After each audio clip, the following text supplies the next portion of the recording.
আমাদের মাননীয় প্রধানমন্ত্রীর ডাকে সাড়া দিয়ে আজকে আত্মসমর্পণ করলেন। আজকে আত্মসমর্পণকারী মোট 4টি দলের আমরা খবর পেয়েছি। পূর্ব বাংলা সর্বহারা পার্টি, পূর্ব বাংলা কমিউনিস্ট পার্টি, নিউ বিপ্লবী কমিউনিস্ট পার্টি, কাদামাটি পার্টি জয়পুরহাটে।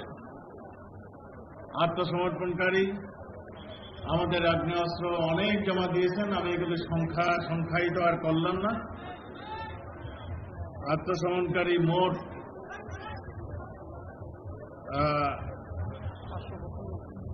595 জন আজকে আত্মসমর্পণ করেছেন এবং 600-র অধিক আজকে আত্মসমর্পণ করার কথা ছিল। তারা কিছু সময়ের মধ্যে তারা আত্মসমর্পণ করবেন, আমরা সেটাই আশা করি।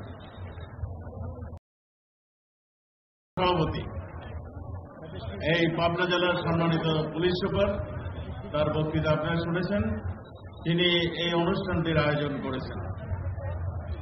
অনুষ্ঠানে উপস্থিত আছেন আমার অত্যন্ত প্রিয় ব্যক্তিত্বরা, মাননীয় সংসদ সদস্যবৃন্দ শামসুর রহমান শরীফ ডিলু ভাই, আমার অত্যন্ত শ্রদ্ধেয় ব্যক্তি, যিনি কিছুক্ষণ আগে ফোন করলে বক্তৃতা দিলেন।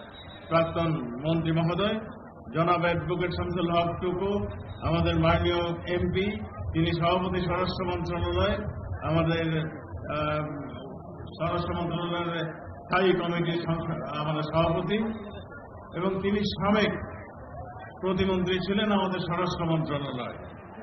উপস্থিত আছেন গোলাম ফারুক খন্দকার প্রিন্স, আপনাদের বারবার তিনি আপনারা ভোটের মাধ্যমে জয়যুক্ত করেন। আপনাদের প্রিয় ব্যক্তিত্ব আলহাজ মকবুল হোসেন, আমার আরেক প্রিয় ব্যক্তিত্ব, যিনি পাবনার, যার বাড়িতে আমি অনেকবার গিয়েছি। মকবুল হোসেন এখানে উপস্থিত আছেন এবং বক্তৃতা করেছেন। ইঞ্জিনিয়ার এনামুল হক, তিনি আপনাদের মধ্যে আসছেন, তিনি পাশের রাজশাহী থেকে আসছেন। তিনি অত্যন্ত প্রিয় ব্যক্তিত্ব এবং তিনি এলাকার জন্য এবং এই আত্মসমর্পণকারীদের আজকে নিয়ে আসছেন, তিনি ওইখানে উপস্থিত আছেন।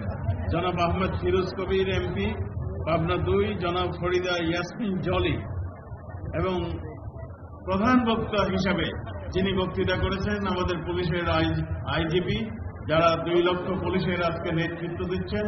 বাংলাদেশকে একটা শান্তির পরিবেশ সৃষ্টি করার জন্য তিনি যে কাজ করে যাচ্ছেন এবং যথাযোগ্যভাবে সফল হয়েছেন।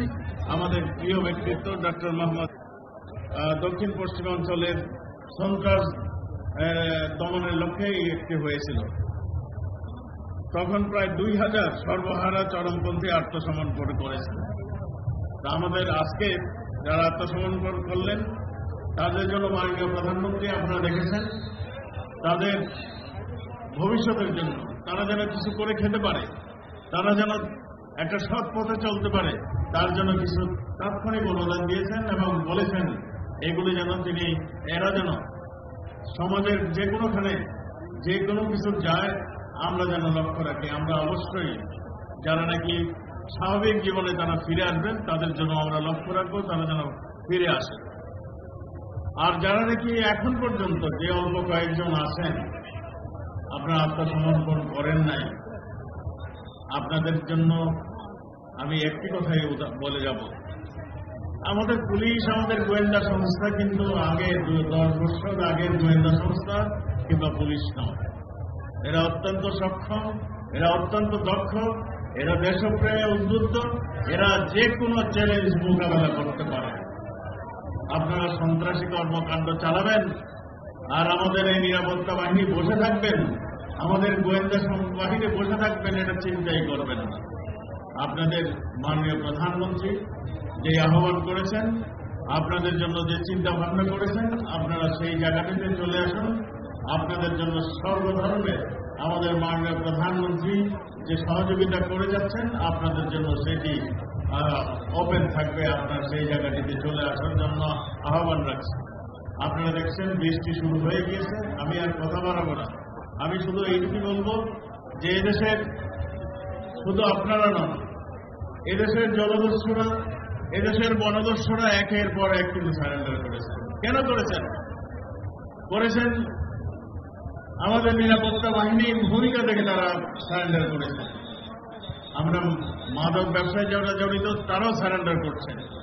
আপনারা কিন্তু আমি দেখলাম আপনারা যারা এখানে বক্তৃতা করেছেন আপনারা প্রায় শিক্ষিত, আপনারা সমাজের অনেকেই প্রতিষ্ঠিত, কিন্তু আপনারা বাড়ি ঘুরে যেতে পারছেন না।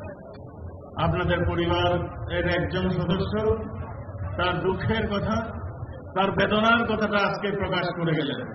তাদের দিকে তাকিয়ে যে আপনারা ফিরে আসছেন, তাদের দিকে তাকিয়ে আজকে যে আপনারা আপনাদের ওই অস্বাভাবিক জীবন থেকে স্বাভাবিক জীবনে ফিরে আসার জন্য যে আপনারা চলে আসছেন, সেই জন্য আপনাদেরকে ধন্যবাদ এবং শুভেচ্ছা জানাচ্ছি।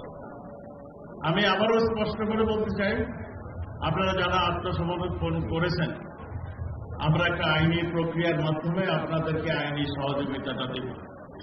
আপনারা যেভাবে যে ইসে আসছেন, আপনাদের এগুলো আমরা আইনি সহযোগিতা করব, যাতে আপনারা স্বাভাবিক জীবনে ফিরে আসতে পারেন।